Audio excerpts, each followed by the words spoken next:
마태복음 4장 12절에서 16절 말씀입니다.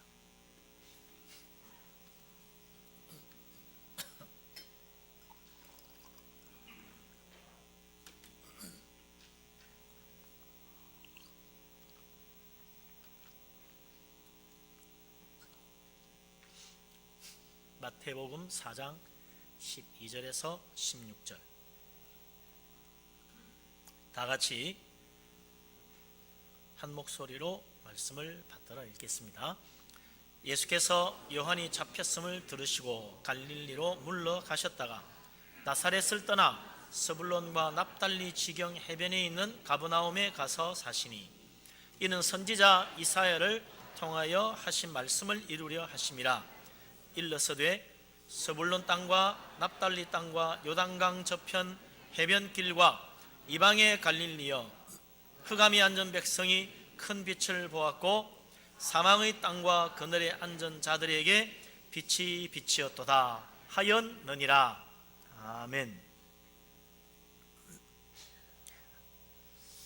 어제 아시안 게임이 끝났죠.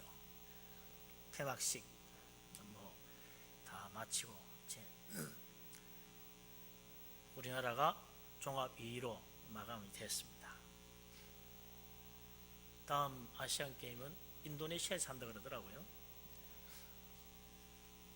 그런데 아시안 게임 하는 마지막 날, 폐막식 하는 그날 아주 좀 뜻밖의 소식이 들렸지요. 북한의 최고 지도자인 김정은의 최측근, 그야말로 2인자격인 사람들이 지금 세 사람이나 갑자기 특별 김정은 전용기 타고 우리나라에 왔잖아요. 온 세계가 깜짝 놀랐습니다. 갑자기 무슨 일인가. 우리도 깜짝 놀랐어요. 도대체 이게 뭐야, 어떻게 된 거냐. 그동안 아주 분위기가 별로 안 좋았는데 갑자기 이렇게 오고 나니까 또 갑자기 분위기가 좋아진 것 같아요.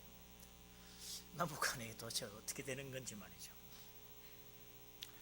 부디 좀 잘 됐으면 좋겠다, 그런 마음이 우리 모두에게 있는 거 아니겠습니까? 그래서 그 북한에서 내려온 사람들이 하는 말이 또 우리 또 평화 통일을 이루어야 된다고 또 그러더라고요. 그래서 이 평화 통일이라는 말은 우리나라 사람들이 많이 쓰는 말인데 이 사람들이 도대체 정말 진심으로 하는 소린가, 참 좀 귀가 좀 의심스럽기도 하고 그래요. 어쨌든 갑자기 그 북한의 2인자에 속한 사람들이, 권력의 최고의 자리에 있는 사람들이 세 사람이나 내려와가지고 분위기가 좀 아시안 게임 중심이 아니고 이게 갑자기 남북 무슨 관계 개선에 관한 무슨 모임같이 이렇게 바뀌어버린 것 같아요. 별것 아닌 것 같지만 그 세 사람이 오면서 분위기가 확 바뀌었다는 거죠. 전혀 이전과 같지 않은 새로운 분위기로 발전해가는 것 같은 생각이 듭니다. 조그만 한 사람의 변화, 한두 사람의 변화가 이렇게 큰 전체적인 영향을 미치는 거죠. 오늘 성경 말씀도 보니까 예수님의 천국복음 사역에 커다란 변수가 생겼습니다. 바로 선지자 세례 요한이 붙잡힌 거죠. 이 소식을 들은 주님께서는 제 유대 광야에서 금식하시고 또 그곳에서 제자들을 만나시고 하던 그 일에서 이제 갑자기 방향을 바꾸어서 갈릴리로 물러가셨다라고 말씀하고 있습니다. 선지자 세례 요한은 도대체 어떤 사람이기에 주님께서 하시던 일을 방향을 바꾸어서 이런 큰 변화가 일어나게 되었는가? 선지자 세례 요한은 예수님 말씀에 의하면 이스라엘 역사상 모든 선지자들 중에서 가장 위대한 선지자라, 그렇게 말씀하셨어요. 그는 아무런 기적도 행하지 않았지만 놀라운 열매를 이룬 위대한 선지자라. 왜 선지자 세례 요한이 그렇게 위대합니까? 예수님의 앞길을 예비한 거예요. 하나님 나라 복음을 전파하고 회개 세례를 베풀었습니다. 그래서 유대의 많은 사람들이 요단강에 와서 세례 요한에게 회개하고 세례를 받았어요. 이것이 유대 사회에 큰 변화를 일으켰다는 것입니다. 잔잔한 호수에 큰 돌멩이를 하나 던져가지고 파문이 일어나듯이 예수 그리스도 주님께서 천국 복음 사역을 시작하시기 전 선지자 세례 요한이 앞서서 대로를 열어 놓으신 것이다.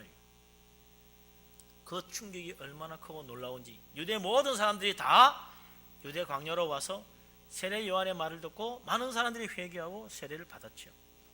그런데 이 세례 요한이 당시 악행을 저지르던 헤롯 왕의 잘못을 지적한 것 때문에 헤롯 왕이 그를 괘씸히 여겨가지고 감옥에 가두어버린 것입니다.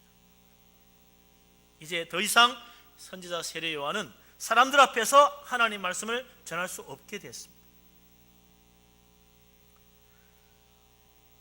그러자 온 유대 세례 요한을 통하여 전해지던 하나님 나라 천국 복음의 말씀이 다시는 들려지지 않는 깜깜한 어두움 같은 세상이 되었느냐? 그게 아닙니다.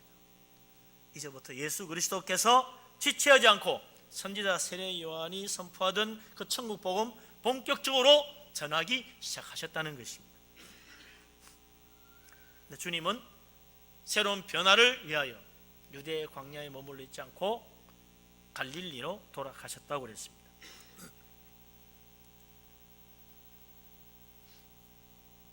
예수님은 갈릴리로 가셔가지고 그곳에서 천국 복음 사역을 시작하셨습니다. 주님이 가신 곳은 가브나움이라, 13절에 보면 나사렛을 떠나가지고 서불론과 납달리 지경 해변에 있는 가브나움에 가셔서 복음을 전하셨다고 그랬어요. 이 가브나움이라는 동네가 갈릴리 그 호숫가에 자그마한 하나 어촌 마을인데 이곳이 이제 갈릴리 복음의 중심지가 되는 거죠. 예수님의 제자들 가운데 상당수가 바로 이 가브나움 출신입니다.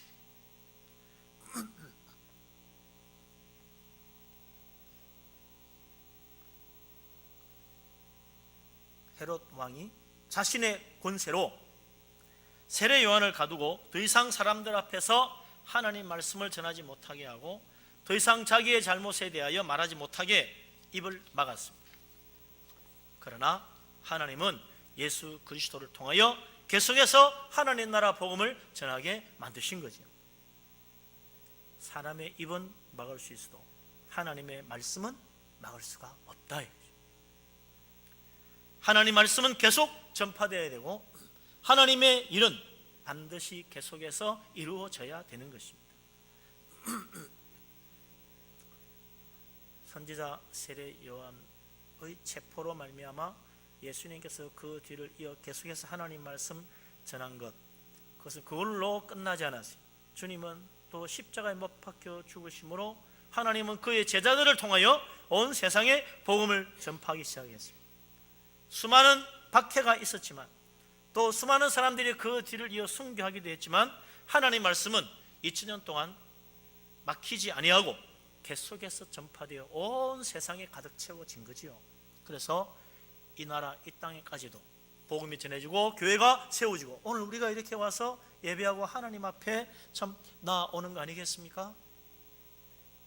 저 지구 반대편에서 일어난 그 일이 오늘 우리에게까지 전해진 것, 그것은 바로 하나님께서 어떤 박해와 어려움 가운데서도 하나님의 복음을 막지 아니하시고 계속하여 헌신된 믿음의 사람을 통하여 우리에게까지 전해지도록 인도하시기 때문입니다.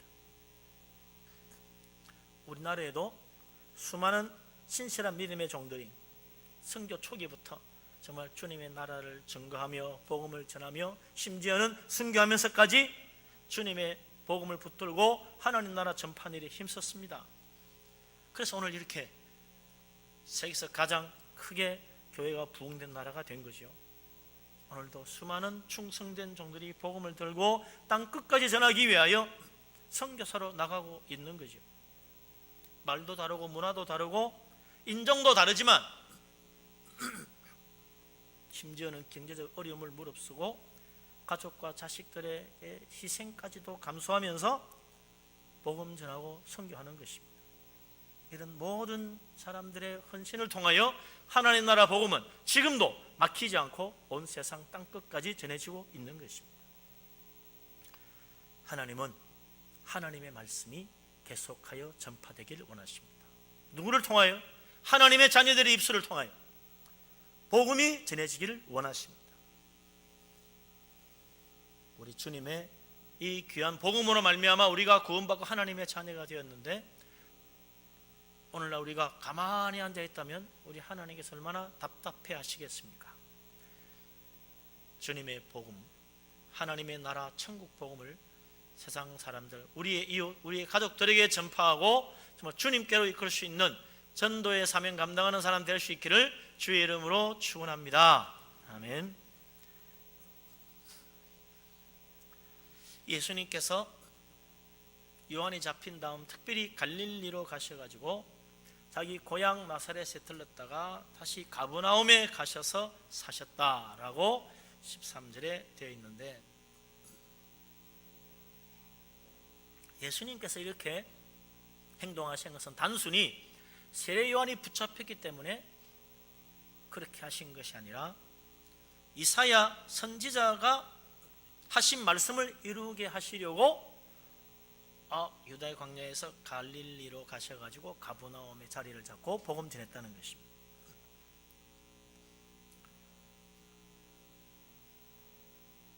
이 마태복음은요, 계속해서 읽어보면 예수님께서 항상 선지자들의 말씀을 이루기 위해서 이 모든 일들을 하나씩 하고 있다는 것을 계속해서 우리에게 증거하여 보여주고 있습니다.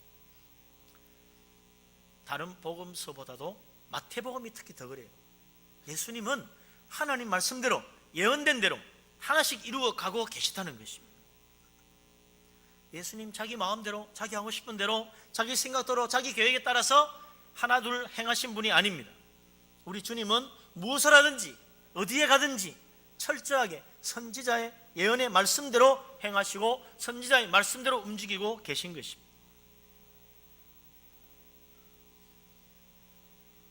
그래서 사도 요한도 요한복음 6장 38절에서 예수님께서 하신 말씀을 우리에게 들려주십니다. 주님은 자기 뜻을 행하러 오신 것이 아니라 하나님의 뜻을 행하기 위해서 이 세상에 오셨다고 말씀했다는 것입니다. 요한복음 6장 38절은 참 중요한 말씀입니다. 같이 한번 읽어보십시다. 요한복음 6장 38절.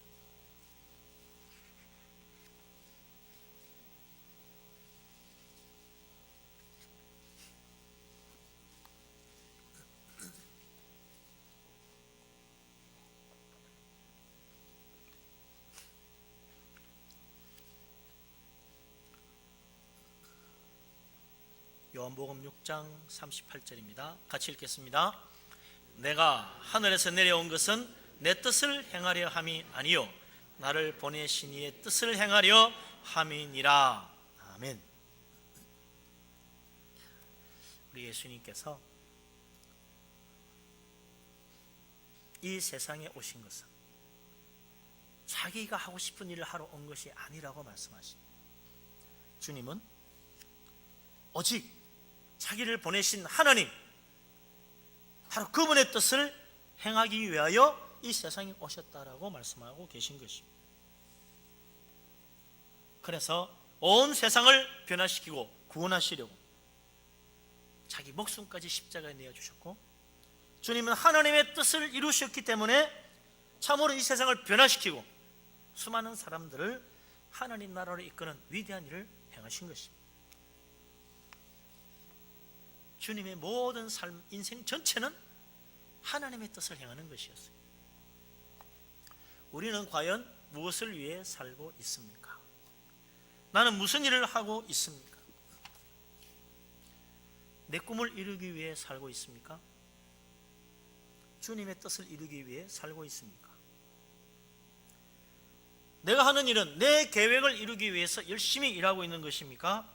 하나님의 계획을 이루기 위하여 열심히 노력하고 있는 것입니다. 내 인생의 목적은 무엇입니까? 내가 세운 계획대로 내 인생의 꿈을 이루고 성공하는 것, 그것이 내 인생의 행복이고 그것이 내 인생의 목적이라고 생각하고 살고 있습니까? 어떤 사람은 그렇게 생각합니다. 만약에 내 꿈, 내 계획, 내 인생, 내가 생각한 것 다 내버려 놓고 하나님의 뜻대로 하나님의 계획대로 살게 된다면 내 인생은 다 망치게 될 거야. 그렇게 두려워하는 사람 있어요. 정말 그렇습니까? 아닙니다. 그것이 바로 우리의 착각이요, 그게 바로 사탄의 유혹이고 거짓입니다. 하나님 말씀대로 살면 내 인생은 망친다는 거예요. 하나님 뜻에 나를 맡기고 주님 뜻대로 살아가면 이제 내는 아무것도 하지 못하고 내 인생은 거기서 스톱되어 버릴 것이다. 그러면 아마 정말 불행한 인생을 살게 될 거야. 사탄의 유혹이라는 거예요. 성경은 절대로 그렇지 않다고 말씀하십니다. 아담과 이브가 하나님 말씀대로 했다면 에덴 동산에 쫓겨나지 않았겠지요. 사탄의 유혹에 속아가지고 선악과 따먹는 바람에 에덴 동산에서 쫓겨났잖아요. 죽음에 이르게 됐습니다. 그것이 인류의 모든 불행의 시작 아닙니까? 우리는 오늘도 에덴 동산에 산다면 얼마나 행복할까 그렇게 생각하잖아요. 그것은 무슨 말입니까? 하나님의 뜻에 순종했다면 얼마나 행복하게 살 수 있었을까? 그 이야기와 같은 거예요. 그 이후로도 마찬가지입니다. 정말 위대한 인생, 성공적인 삶을 산 사람들은 철저하게 하나님 말씀대로 사는 사람들입니다. 사도행전 13장 36절을 보면 이런 말씀이 있어요. 다윗은 당시에 하나님의 뜻을 따라 섬기다가 잠들어 그 조상들과 함께 묻혔다 그랬어요. 다윗이 원래 목동이었잖아요. 근데 하나님이 사무엘을 보내가지고 그에게 기름을 부어서 이스라엘 왕으로 삼았어요. 근데 다윗은 정말 왕 중에서도 가장 성공한 왕, 가장 위대한 왕이 되었습니다. 그의 삶은 정말 부족함이 없었어요. 자기가 고백한 대로 부족함이 없는 삶이었어요. 전쟁에 나가면 항상 승리했고 어마어마하게 많은 전리품으로 세계 최고의 부자가 되었습니다. 그 아들 솔로몬은 자기 아버지가 싸우는 부 때문에 하고 싶은 거 다 하고 살았다고 그랬어요. 자기는 하고 싶은 거 다 했다고 그랬어요. 아무것도 내가 거친 거 없이 그냥 장사하고 싶으면 장사하고, 사업하고 싶으면 사업하고, 농사 짓고 농사 짓고, 노예를 사고 팔고 싶으면 사고 팔고, 공부하고 싶으면 공부하고, 책 쓰고 싶으면 책 쓰고. 솔로몬 자기 마음대로 다 했어. 솔로몬만 그랬겠습니까? 다윗의 모든 아들들이 다 그렇게 살았겠지요. 누가 다윗을 실패한 인생이라고 말하겠습니까? 그는 가장 크게 성공한 사람입니다. 그러나 다윗이 어떻게 살았다고 성경은 증거합니까? 다윗은 하나님의 뜻을 따라 섬기다가 마지막 인생 그대로 살다가 잠들어서 땅에 묻혔다는 거예요. 다윗은 자기 인생, 자기 계획, 자기 생각대로 살아서 성공한 사람이라고 말하지 않았어요. 다윗은 철저하게 하나님의 뜻을 따라 하나님의 뜻을 섬기며 살았다고 그렇게 성경은 분명히 증거하고 있습니다. 그래서 가장 성공한 위대한 왕이 된 것입니다. 하나님 뜻대로 살면 인생 망치는 거 아니에요. 다윗이 자기 인생대로 살았으면 그저 베들레헴 목동으로 양 몇 마리 치며 살다가 죽었지 않았겠어요?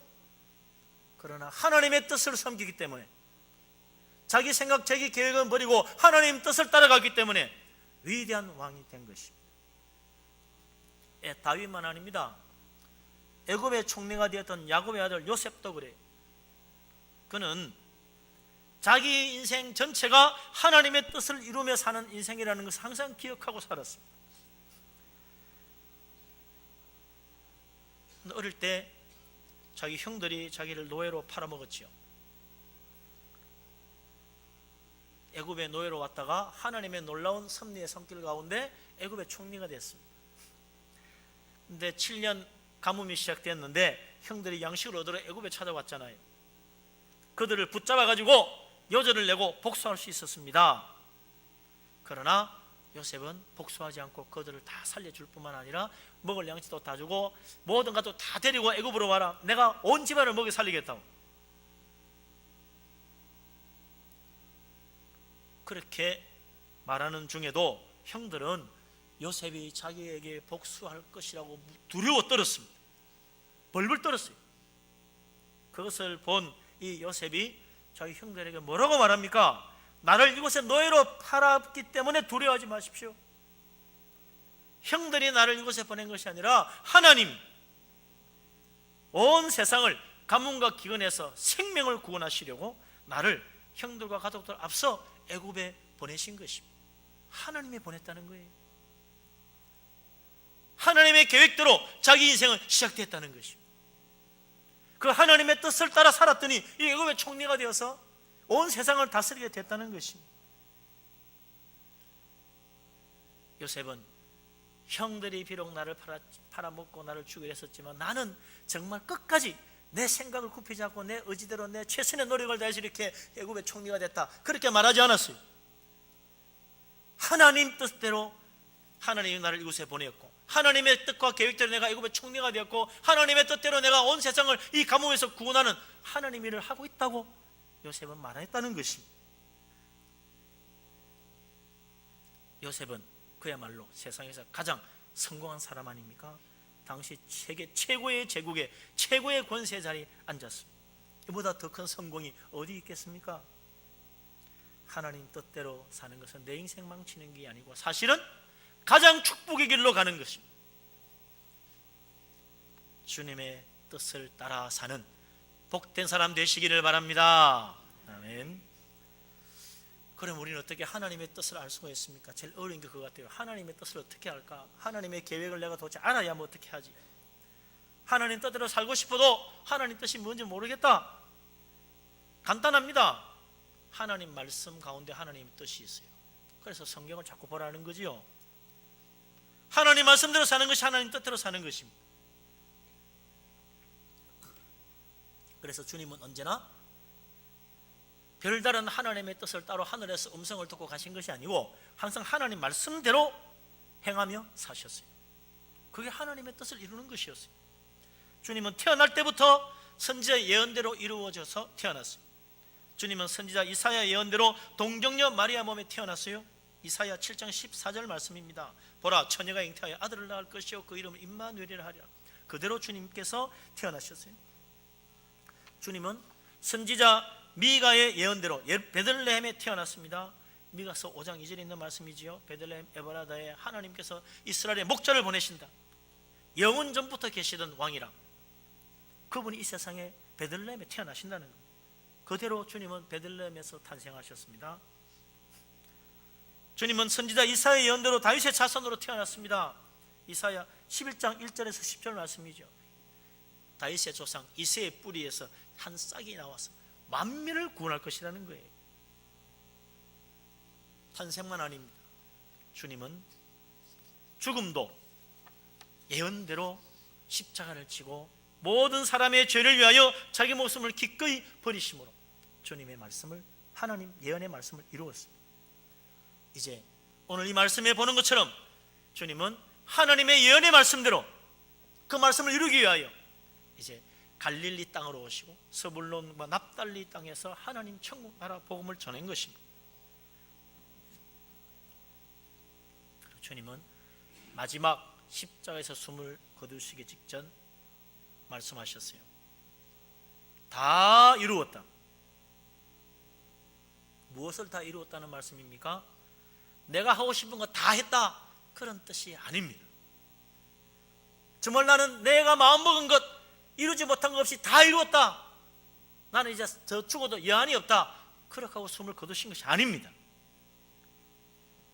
주님은 하나님의 뜻대로 다 이루었다, 하나님의 계획대로 다 이루었다, 하나님 말씀대로 다 이루었다고 말씀하시고 숨을 거두신 것입니다. 예수님의 인생 한마디로 요약하면 무엇입니까? 하나님의 뜻을 다 이루신 삶입니다. 하나님 말씀대로 사신 인생입니다. 그래서 주님은 이 세상 그 누구도 이루지 못한 온 세상을 죄와 죽음의 멸망에서 구원하는 가장 위대한 일을 행하신 것입니다. 하나님의 뜻을 이루며 하나님 말씀대로 살아가며 우리 인생의 놀라운 축복, 풍성한 열매 거두는 복된 사람 다 되시기를 바랍니다. 아멘. 이제 주님께서 정말 하나님 말씀대로 갈릴리 땅에서 오셔서 하신 일들이 무엇입니까? 15절, 16절 말씀 우리 같이 한번 읽어보겠습니다. 15절, 16절 같이 읽습니다. 스불론 땅과 납달리 땅과 요단강 저편 해변길과 이방의 갈릴리여, 흑암에 앉은 백성이 큰 빛을 보았고 사망의 땅과 그늘에 앉은 자에게 빛이 비쳤도다 하였느니라. 아멘.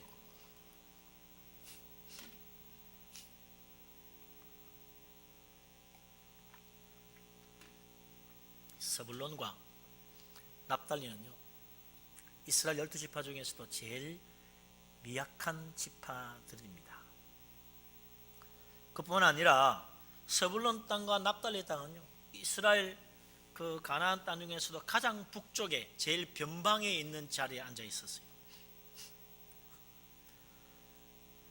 그 땅은 갈릴리 땅이라 불렀는데 사람들은 이 스불론과 납달리 사람들이 살고 있는 갈릴리 지경을 가르쳐서 뭐라고 말합니까? 흑암에 앉은 사람들이라 그렇게 불렀다는 거예요. 또 여기 선지자 이사야의 예언에 보면 사망의 땅과 그늘에 앉은 자들이라 그랬어요. 사망의 땅과 그늘에 앉은 자. 심지어는 말이죠, 갈릴리를 뭐라 불렀느냐? 그것은 분명히 이스라엘 사람들이 살고 있음에도 불구하고 이방의 갈릴리라. 이방의 갈릴리. 15절은요, 이방의 갈릴리라고. 그 땅은 진정한 하나님 백성, 참된 아브라함의 자손들이 살고 있는 곳이 아니다. 더럽혀진 땅이다. 그런 말 아니겠어요? 스불론 땅, 납달리 땅, 그쪽 지방은 이스라엘의 변방이다 보니 아람 사람들과 항상 접촉을 합니다. 그래서 그 사람들 문화, 그 사람들의 관습, 그 사람들의 혈통 다 섞이는 거예요. 그뿐입니까? 또 이쪽 북쪽으로 가면 또 페니키아죠. 베니게라. 그 사람들, 그 바알 숭배가 가장 심했던 것 아닙니까? 아합 왕의 아내 이세벨의 고향, 그 페니키아 공주였잖아요. 그 나라가 붙은 것입니다. 그러니 그들의 문화, 그들의 언어, 그들의 관습, 그들의 종교 영향을 받는 거예요. 그들과도 또 가까우니까 결혼도 하고 피도 섞이고. 그래서 그 땅은 가보면 왠지 여기는 이스라엘 땅 같지가 않고 이방인의 땅 같은 분위기다. 여기는 더럽혀지고 타락하고 순수함을 잃었구나. 그래서 그 갈릴리를 이방의 갈릴리라 부르었다는 겁니다. 얼마나 유대인들이 갈릴리 지방 사람들을 천대하고 무시했던지 요한복음 7장 52절에 보면 바리새인들이 예수님을 두둔하고 있는 니고데모를 보고 뭐라고 말합니까? 그 바리새인들이 니고데모를 보면서 말하기를 너도 갈릴리에서 왔느냐? 잘 생각하고 성경 한번 뒤져봐라. 갈릴리에서는 선지자가 나지 못하였느니라. 그 땅에는 선지자 같은 선지자도 못 나온 것이다. 하나님께 버림받은 것이다. 믿음이라고 찾아볼 수도 없는 것이다. 그런 데서 어떻게 온 세상을 구원할 메시아가 나온단 말이냐? 니고데모를 향해서 비난하는 말을 한 거죠. 갈릴리 지방은 이스라엘 사람들에게는 가장 천대받고 무시당한 사람들이 사는 곳이었습니다.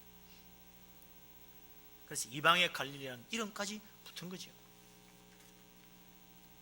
철저하게 무시당했습니다.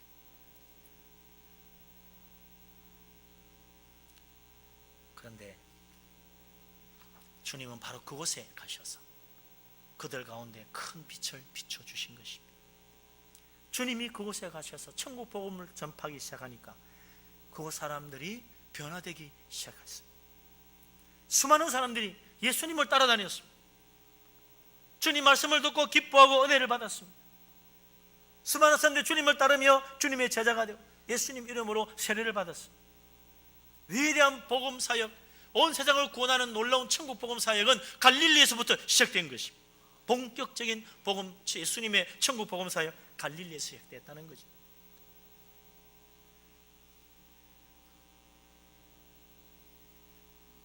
예수님의 제자들의 대부분도 갈릴리 출신이잖아요.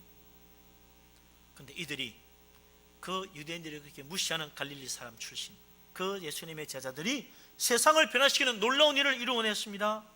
어떻게 이런 큰 일이 이루어졌습니까? 주님 만났기 때문에, 주님이 주시는 놀라운 복음 말씀을 듣고 변화됐기 때문에 위대한 일을 하는 놀라운 사람들이 된 것입니다. 오늘 여기 말씀에도 예수님께서 갈릴리에 가셔가지고 큰 빛을 비추었다고 그랬습니다. 깜깜한 밤 전등불도 없으면요 아무것도 못해요. 불을 켜야 뭘 하지. 빛이 비춰야 뭘 하잖아요. 우리 인생 예수 그리스도께서 비춰주시는 은혜의 빛, 생명의 빛, 진리의 빛이 없으면 우리는 참으로 바르게 살 수도 없고 정말 축복의 길을 갈 수도 없는 것입니다. 의롭게 하나님의 뜻을 따라 살 수도 없습니다. 그러나 예수 그리스도 주님 만나고 주님 주시는 은혜의 빛을 받으면 우리 인생은 달라지는 거죠. 그래서 갈릴리 출신 세상 사람들이 가장 비웃고 업신여기는 그 예수님의 제자들이 주님 만나고 주님께로부터 비춰주시는 그 은혜의 빛을 받고 변화되어 위대하게 쓰임받는 인생으로 달라지게 된 것입니다. 하나님은 천한 자를 들어서 높이 들어 사용하시고 세상적으로 귀한 자들은 오히려 낮추십니다. 주님은 무식한 자를 들어서 유식한 자를 부끄럽게 하신다고 그랬습니다. 주님은 없는 것들을 들어서 있는 것들을 부끄럽게 하신다고 그랬습니다. 그래서 나중된 자가 먼저 되는 거지요. 주님 말씀대로 하면 천국은 부자가 들어가기에는 너무 힘들어, 낙타가 바늘귀로 들어가는 것보다 더 어렵다고 그랬습니다. 그러나 가난한 자는 복이 있어서 천국이 그들의 것이라고 주님 말씀하셨습니다. 웃는 자는, 지금 웃는 자는 하나님의 저주를 받아 멸망에 이르지만 지금 애통하며 우는 자는 복을 받아 하나님의 위로가 임할 것이라고 말씀하셨습니다. 하늘의 밀이 그릇에 고스란히 담겨 있으면 그대로 하늘 그대로 있지만 땅에 떨어져 썩어지는 밀화는 많은 열매를 맺을 것이라고 말씀하셨습니다. 떨어져야 됩니다. 낮아져야 됩니다. 죽어져야 됩니다. 그럴 때 주님께서 놀라운 능력의 손길로 은혜의 빛을 비추어서 생명의 열매, 축복의 인생으로 변화시켜 주시는 것입니다. 예수 그리스도 주님은 바로 흑암 가운데 비치는 큰 빛이십니다. 이 세상에 구원의 빛, 생명의 빛, 진리의 빛을 비추시는 예수 그리스도, 그분 앞에 우리의 어두운 마음을 열어서 주님의 그 놀라운 은혜의 빛을 다 받아들일 수 있는 복된 믿음의 사람 될 수 있기를 주의 이름으로 축원합니다. 그래서 주님 이 타락하고 무지하는 어둠의 땅에 오셔서 그곳 사람들에게 큰 빛을 비춰주셨는데 그것이 바로 천국 복음 아닙니까?